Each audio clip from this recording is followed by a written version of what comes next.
Welcome back to Sports Hop. You already know what time it is. It's your player partner, Mack B, back in the building, back at it. I'm excited. We got a special guest today on the couch. I got my big fam, Bosco's in the building. What's up, family? How you doing, man? What's up with you, bro? Welcome to the show, man. Appreciate you pulling up. Let's just jump right in, family. So you're from California. Take me through your early years, your childhood time, and what that experience was like growing up here. Typical LA environment. Okay. 80s. I grew up in the 80s and 90s. Mm-hmm. The gang culture, crack epidemic. Typical shit. You know what I'm saying? I grew up in that. Started getting involved in it at a young age. Okay. So that's what my childhood was like. Gang banging and drug dealing. Right. And you know, everybody has a story, right? And I understand and I respect the element. I respect the culture. When did you first get caught up in the system where you got incarcerated? I don't know if it was YA or anything. Talk to me about that process. What went down? How did that come about? I first started going to jail when I was 10 years old. Okay. My first time actually doing time was at 14. Mm-hmm. And that was in a camp program. And got out from that, and 3 months later, at the age of 14, I was arrested for kidnap, ransom, and was sentenced to life in the California Youth Authority. Mm-hmm. And you know, California hasn't always been fair, in my opinion, when it comes to legislation and all of these penalties and all of these strict policies associated, you know, with, in many cases, like petty, you know, actions, like nothing super serious. I know that, you know, your story is impeccable, man. And take me through the process of when you first had to go sit down at 14. How long were you in? And what changed you while you were inside before you came back out? The first time when I really had to sit down was for 6 months. Got out 3 months later, went back and sat down for 4 years.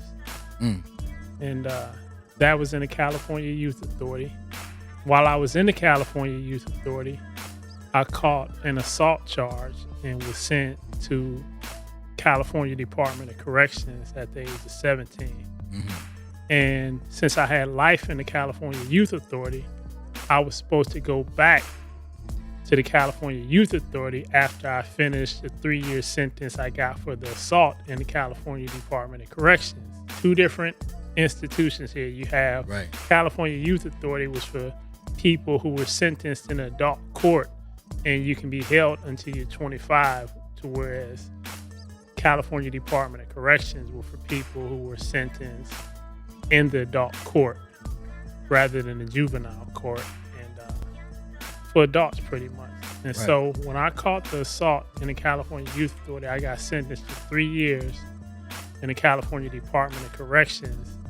And when I went to serve that time, I was supposed to go back to the California Youth Authority once I finished the 3 years. But instead, the California Department of Corrections mistakenly released me. So I got out after 4 years. Okay. And I was out for about 5 months. And then the California Youth Authority found out that I was out, and they came and snatched me off the streets and put me back to the California Youth Authority. And when you went back to the California Youth Authority, how much time did you spend? Just another year. Okay. Yeah. I was granted parole after a year. Okay. So at that point, is it fair to say you was about 20, 21 years old? Yeah, I was 20. Okay. How did it feel after sitting down for that period of time, because you still were a teenager, you know, you were still young, and then kind of getting the taste of the freedom? How did that feel? The taste of freedom, or just being locked up then experience freedom? Both elements. Both of them were really experiences, because you take somebody who had never left South Los Angeles. Yeah. I grew up in South Los Angeles, never left the area. You know, furthest I've ever been was, I think, when I was like 10, 11, 12, 13. I used to go down to Tijuana and buy fireworks and bring them back and sell them. But that's the only time I had ever left Los Angeles. And so going to the California Youth Authority and being on a bus and being shipped up north to Northern California and different places, I think that was an experience within itself, because once you're on that bus ride and you start seeing mountains and things you never seen before, you know. What is this? Yeah. Oh, wow. You start realizing that there's a world bigger than what you've been exposed to. And to see cows and, you know, people from other cultures and all that. And so California Youth Authority, even being in the California Youth Authority and encountering people from other places, and started reading books, that was like a different experience. So that experience was new, and it gave me the feeling of like I was starting to grow. Right. You know, I wasn't stuck and stagnant anymore. And so after a while, I started reading a lot of books, and I started learning a lot about Black culture. Because in LA, we didn't have anything that really educated us on Black culture. We didn't, you know, most you learned was about the civil rights movement in the slavery days, you know what I'm saying? Yeah. You didn't know anything about ancient Egypt or none of the ancient African civilizations, or, you know, Marcus Garvey. You didn't know any of that type of stuff. So in the California Youth Authority, I started learning a little bit about that, and it started making me feel a little different about who I was as a young Black man. Right. Well said. In the curriculum, a lot of times, even today in these schools, they're pulling a lot of curriculum where kids need to learn about the historical impact, you know, particularly Black folks and people of color. But at the end of the day, I totally can relate to what you're talking about. So you got released from the Youth Authority at that time. You were in your early 20s. And you did some reading while you were in there sitting down, right? So were you trying to do a 360 and maybe go in a different direction? Well, or did the streets come calling again? Actually, I did. I did so when I was released from the California Department of Corrections, mistakenly released, I actually did like a 180. Okay. You know, I went from wearing black khakis, Chuck Taylors, bald head, you know what I'm saying, every day, to like a real gangbanger. Okay.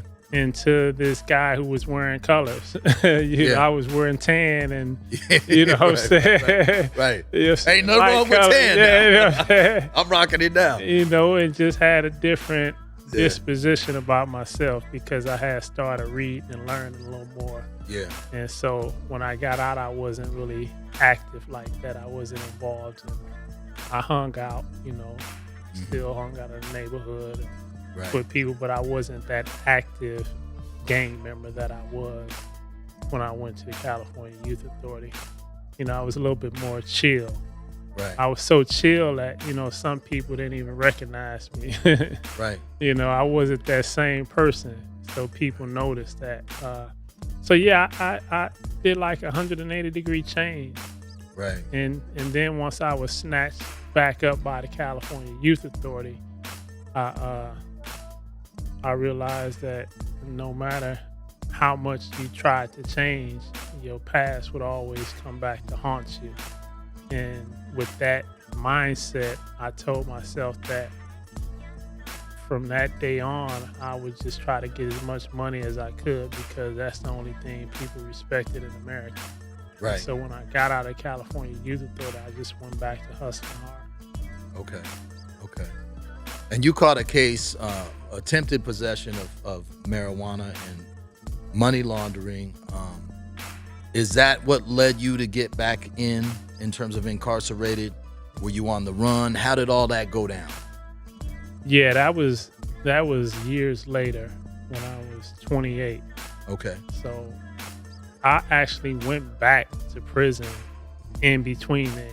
Oh, okay. So you did a stint prior to that. You did a stint. Yeah, once I got out at the age of 20, I went back again at the age of 20 and did 7 years. Oh, wow. Okay. Yeah. And I got out actually it was 6 years and 8 months, something like that. But I went at the age of 20 and I got out right before I turned 27. Like 2 weeks, a week before I turned 27. Right. And then I went back for attempting to possess marijuana. Okay. And that's when I was sentenced to 35 years. So, and that was when you went to Alton, right? Yeah, that's when I was in federal custody. Right. Federal Correctional Facility. Your story is amazing. So tell me about, leaving California, going out there to the Midwest, and what that was like for you. Obviously, you were educated. You had learned a lot from just being locked up previously, right? How did that feel knowing that you were in that facility and your plan, to escape? How did that all unfold? Because it takes a lot of nerve, a lot of courageous belief within yourself to even think about doing that, right? What led to that whole moment? How did that go down? Well, I found out I had a child on the way. Okay. And I was facing the rest of my life in prison. Right. And so I didn't want to repeat that same cycle that my father had repeated. Mm-hmm. And I started feeling like a loser. And so every chance I got, I just kept trying to escape. And I was trying, get caught, placed in solitary confinement, try again, get caught. And it got to the point to where they were fed up with me constantly breaking out and trying to escape, to where they transferred me to the Alton jail. And the Alton jail was supposed to be maximum security. Right. I was locked in a cell 24 hours a day with a camera. And so since I still had that determination to break out, I escaped from there. And that's when people started paying attention and realizing that I was different. And that's when the media started calling me an escape artist. National Geographic produced a documentary about it. Right. You befriended a lady by the name of Tanya Goodwin. She had placed an ad, I believe, in a paper, a local paper, kind of seeking some companionship. Talk to me about that dichotomy with her and how you kind of cultivated that relationship with her. It was really just a friendship. Right. When you locked in a box and I had access to free phone calls because I rigged my phone in the cell to where I can call out free. And the guy in the cell next to me he's the one who first started communicating with Tanya. Okay. And then he started having me call. We started talking, and I looked at it as, there's somebody who can help me with my escape. Right.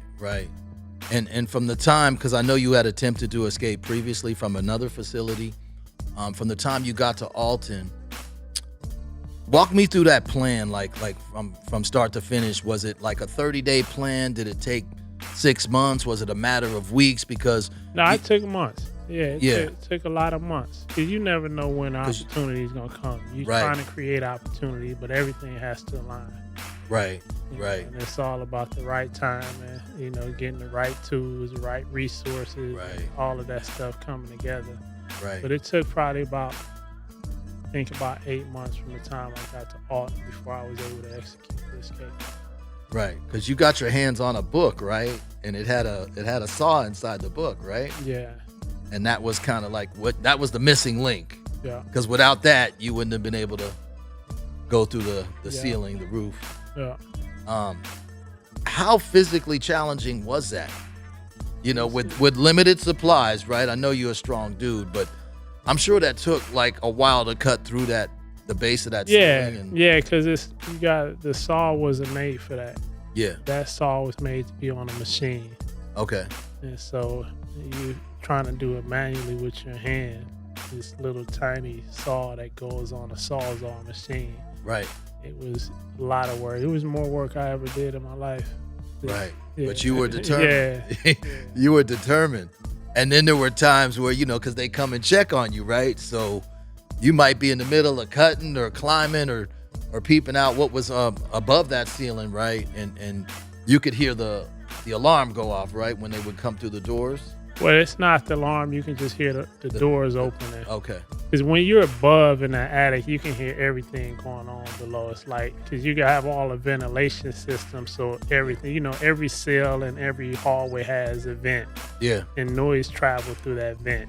And in that attic is where all of the ventilation leads to. So just being up there in the attic of the jail, you can hear all of the noise coming through the vents. So I can hear when doors open. And so that's when I would know, like, that the guards are coming. I hear a door slide open because it'd be like, and, you know, that was kind of like my alarm system that they're coming whenever I hear that door slide. You had some creative techniques, man, in terms, because you know you got fellow inmates in there, and you got to kind of distract folks sometimes because you making noise trying to saw your way to freedom, right? Talk to me about like the creativity behind what did you do to get them distracted, or what did you do at times knowing that you were going to be making some noise to kind of filter out what you're doing and kind of distract them elsewhere? Yeah, I would have them distract themselves. Okay.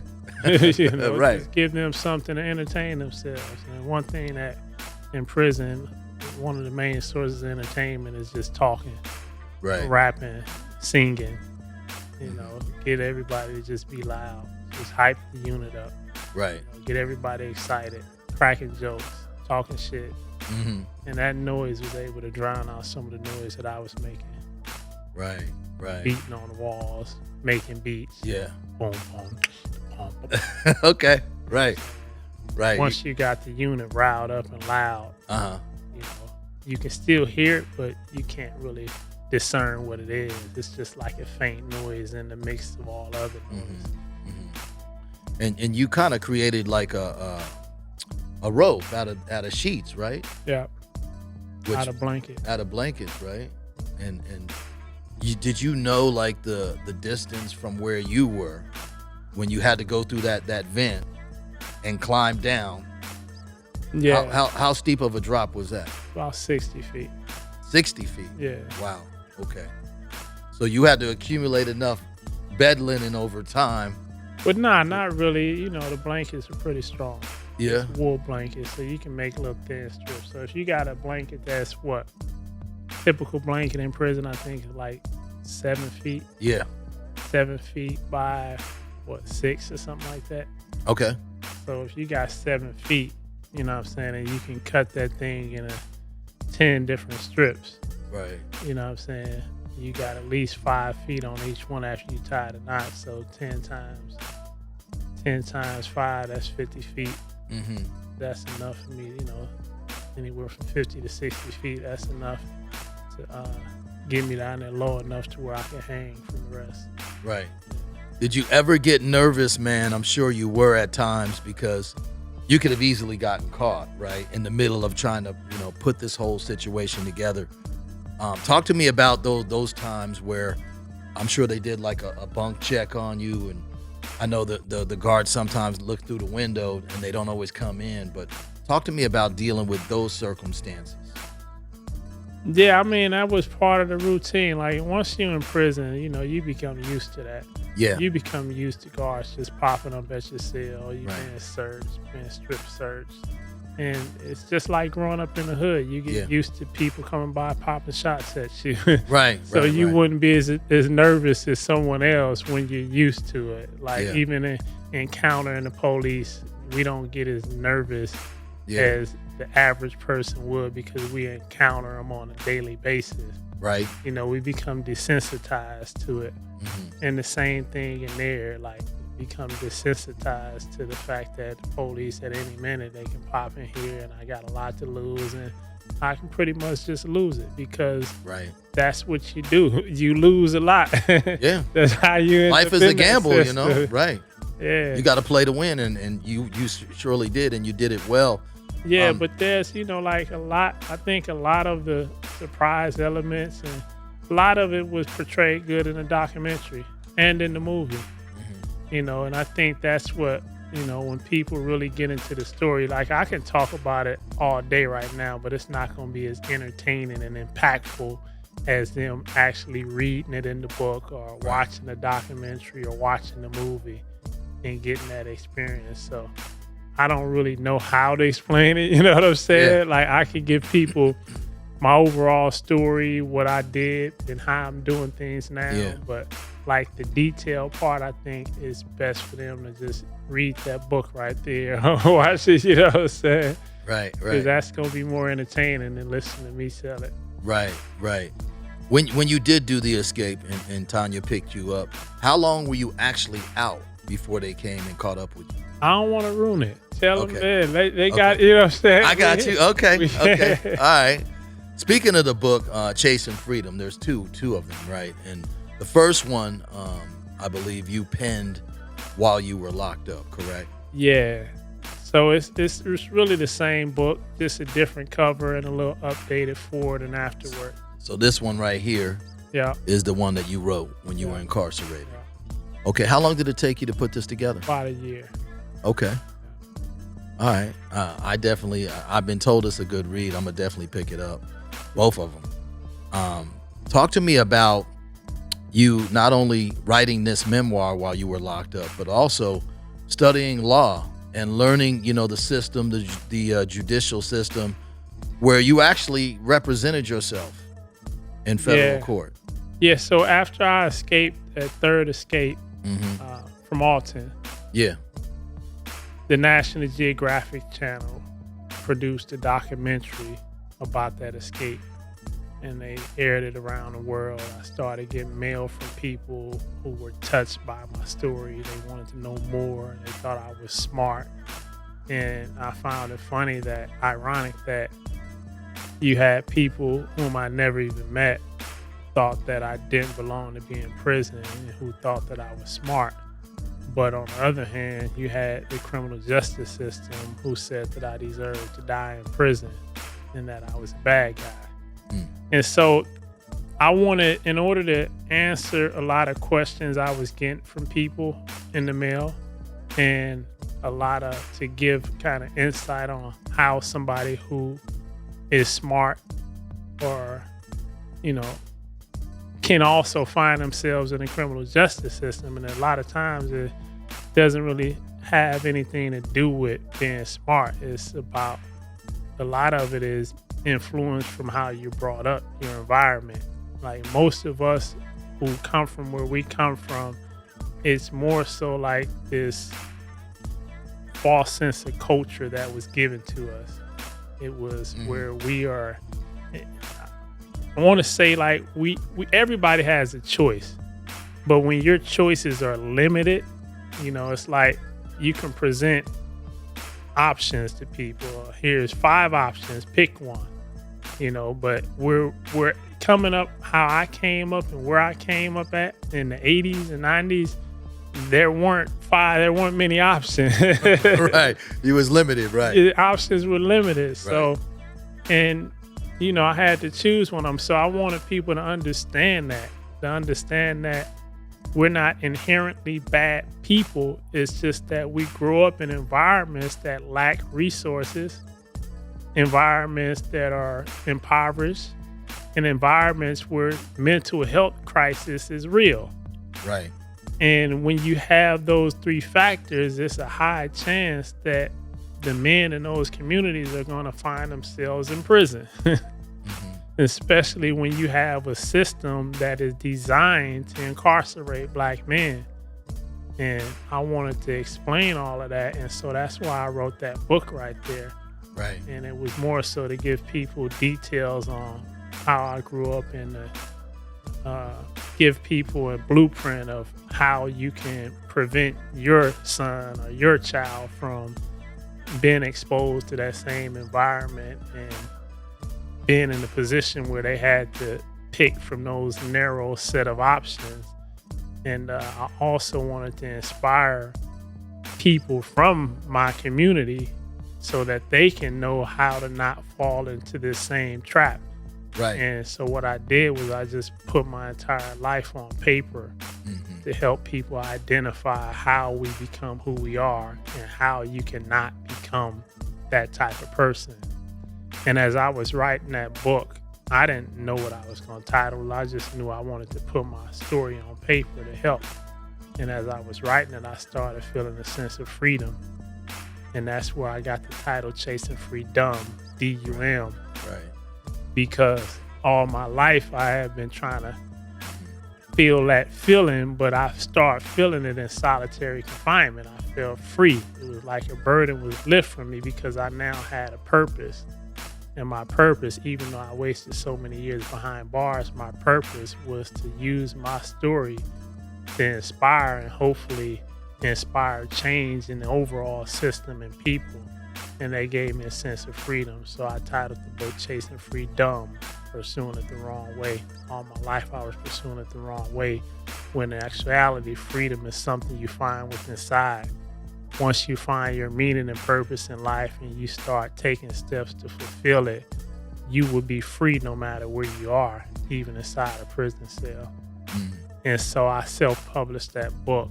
And after that, I started teaching myself the law, fired my attorney, represented myself, and got myself out of prison. Knocked 18 years off your sentence. 19, yeah. 19. 18 and a half. Off of a 35-year sentence. Yep. That's amazing. That's just an incredible story. I'm motivated just here. Yeah. Just having you right here, man. I'm like, wow, this is dope, man. Talk to me about, you got out, you represented yourself, you educated yourself on a lot of different things. Talk to me about after the fact, you get out, you did your time, and then when did it come to you to kind of conceptualize your life story? Because you already had the book. Yeah. But then you went a step further where, if I'm not mistaken, you independently raised $3 million towards your film, the Bosco film. How did that come about? What was the vision behind that and that story? So when I was in prison, an independent producer heard about my story and reached out to me about making it into a movie. Yeah. And he hired a director who actually was the person who wrote the screenplay and put me in touch with the guy. So we started writing the screenplay and putting this together when I was still in prison.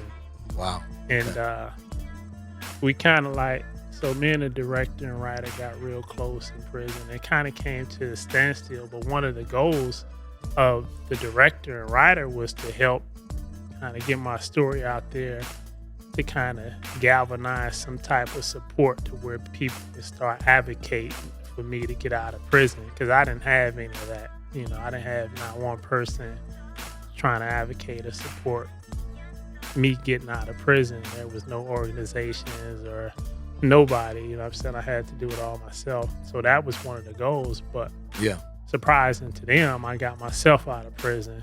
And when I got out, everything was still at a standstill. So I started working with this indie producer and we became partners, and I got out there, started beating the pavement and started raising money, putting the cast together, and independently put the movie together.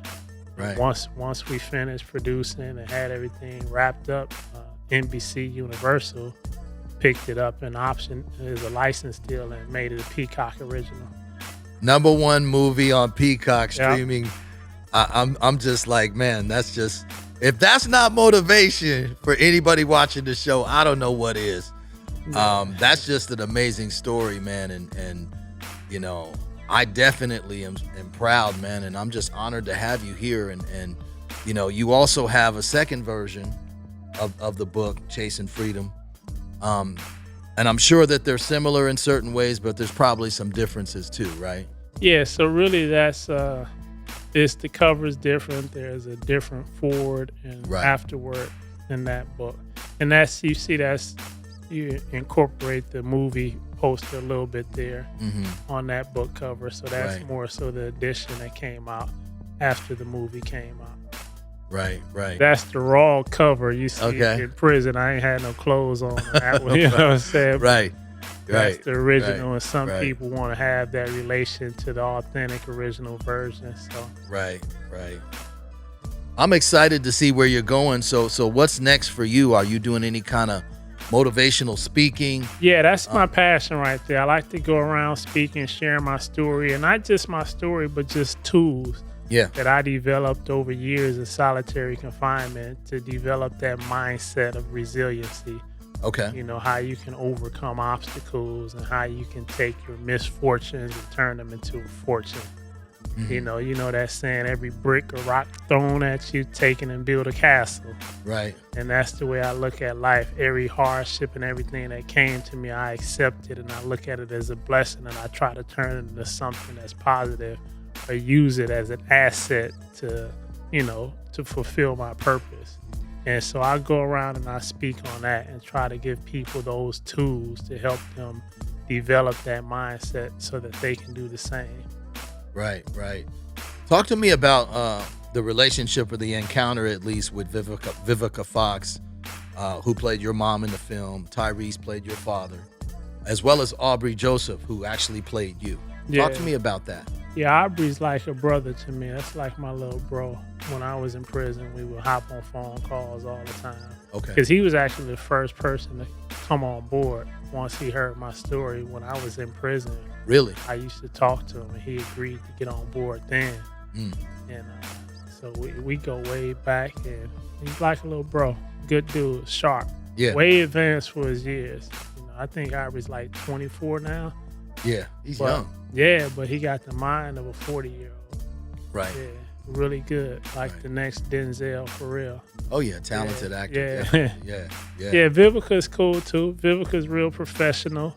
She's for the cause. She support independent films. She support our stories, Okay. Do you see yourself, I know that, you were producing this project based on your life and your story. Do you see yourself ever hopping on the other side and doing any kind of acting? Nah, I don't. Not your thing. It's crazy because I'm sure you could pull it off, though. You done I pulled everything off, right? You could pull it off. I don't put off a lot of things, but right. I never liked cameras. Okay. Like, even speaking, it's crazy how I can actually stand in front of 10,000 people and speak, because growing up, I never liked to talk to people. Not at all. I never liked talking. I was just quiet, shy. You know what I'm saying? But yeah. So I hated cameras. And I was really like, when I was in the streets, like, I don't bring no cameras around me. I don't want any attention. Yeah. And to this day, I still don't really like attention, but I do it because I have a purpose. Right. And I think part of my purpose is I have to go out here and I have to share my story, because I have to be an example for other people who are going through the same thing, and people who are coming up in communities like mine who lack hope, who think that there isn't any opportunity for us or that we can't do it. So I have to put myself out there for them. Like, even filming the movie, like, I made sure we went inside Compton. I took, Tyrese and Vivica and all these people, Tory Lanez, different people, right in the heart of my hood. Right. And we filmed with everybody out there, Right. And the reason why is because I wanted the people in the neighborhood to see, like, if I can do it, then they can do it. Right. Plus, there's a level of authenticity when you're going directly back to where it all started. Yeah, and then it's the thing, that's one of the problems in our communities, is that we don't have that exposure. It goes back to what we were talking about earlier, those options. Yeah. And when we don't see it, we don't believe it's for us. Like, I saw Bill Cosby. I saw the Cosby Show, where you had a healthy, functional black family, where you had a doctor and a lawyer. Yeah. But I didn't see that shit in real life. So to me, that was like a fairy tale. That shit didn't exist. And with that, I didn't believe that it was for me or for people from my community. I didn't believe that was for us, because I didn't see it. And so I'm big on letting people, young men and young women in our community, see opportunity close up. Mm-hmm. Because that's the only way we're going to make that change. Because it's like, I think wealth is a mindset. And a lot of times your wealth is determined on what you have up in here, what you can believe that you can accomplish. And when you have that wealthy state of mind, then everything else follows. Right. Well said. I concur, man. I couldn't agree with you more. It's definitely a great story, man, and I'm definitely got a lot of respect, a lot of love for what you've been doing, man, in terms of your journey. Really, there's so many kids out there, that face challenges on a day-to-day basis, that going through so much, and they don't have a mentor, they don't have a lot of people in their lives to kind of steer them in the right direction. So everybody. Yeah, that's true. And when you don't have that mentorship, you find it somewhere else. Yeah. And today they find it from social media, music, rap music. Right. You know what I'm saying? And right. So that's why it's big, like podcasts and different things, the type of message and people you put out there. Right. Because the kids are watching. Absolutely. And you might have a household where there is no father or there is no mother, and the kids, their only supervision is, well, not supervision, but what they're being exposed to is on that phone. Right. And social media and music. And so the more positive stuff you can put out on podcasts and music, the greater our chances. Look at rap music and what that's doing to a lot of people. You know what I'm saying? Right. A lot of, you know what I'm saying? You exposing people to different things, and if they don't have that strong foundation at home to help them understand the difference between entertainment and reality, they can start believing that to be the reality and start believing that that's the walk that they have to take. Right. Speaking of music, and hip hop, the soundtrack associated with the film, Snoop Dogg's on there. Yeah. How did you link up with Snoop? How did he come on board with that? And talk about the other artists that are involved with it musically. Yeah, so my homeboy T-Mac actually made that connection and got Snoop on ball. Shout out to T-Mac. Yeah, T-Mac and TJ. They've been in the music business. The Young Hogs. Okay. I wasn't in the music. Again, that shit, entertainment won for me. I was underground for real. You know what I'm saying? To me, a rapper was a square. To me, you know what I'm saying? For real. Like rappers are gangsters now. When I was coming up, rappers was busters. You know what I'm saying? Yeah. Most of them. You had a few of them that was really like that, but most rappers was the guy who, he walk around with the turntable, with the record, what I'm saying? What they call them back then, the vinyl record. Oh, yeah. You know what I'm saying? The vinyl, the 12 inches, you know what I'm saying? And they spend their time, scratching and doing all that stuff inside the house. They wasn't in the streets, you know what I'm saying? Because it's crazy because in the 80s and when I grew up, like we looked at people like that as squares. They wasn't active in the streets. And so, but it's different now. It's like where rappers was starting to rap about and glamorize gangsters, and now it's like the street dudes are now starting to glamorize the rappers. You know what I'm saying? And now the rappers are trying to be the gangster because, you know what I'm saying, they got the street dudes glamorizing them. So it's like everything just switched up. But yeah, back to what you were saying. I wasn't really, I wasn't in that music loop, so I didn't know anything about it. I hooked up with my homeboy and them who knew a little bit about it, and they helped me put it together. Okay. All y'all watching the show, make sure you cop both versions. Chasin Freedum, compelling story from my man Bosco. Make sure y'all go on Peacock, exclusively available, streaming on Peacock, the Bosco story. You're watching Sports Hop. I got Bosco on the couch. It's your boy Mack B. One other thing, family, let everybody know watching the show where they can find you online, whether it's a website or social media. How can they find you? Yeah, they can find me on my Instagram, Quante Bosco. That's QUAWNTAY BOSCO. Or you can just Google Bosco, Okay. Google the movie, and you'll find all my links and everything. Right. And your boy Mack B at Mack B, MACKB @ Sports Hop Media.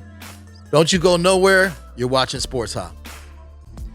Thanks for watching Sports Hop. Subscribe here for all the latest news on hip hop and sports. It's your boy Mack B.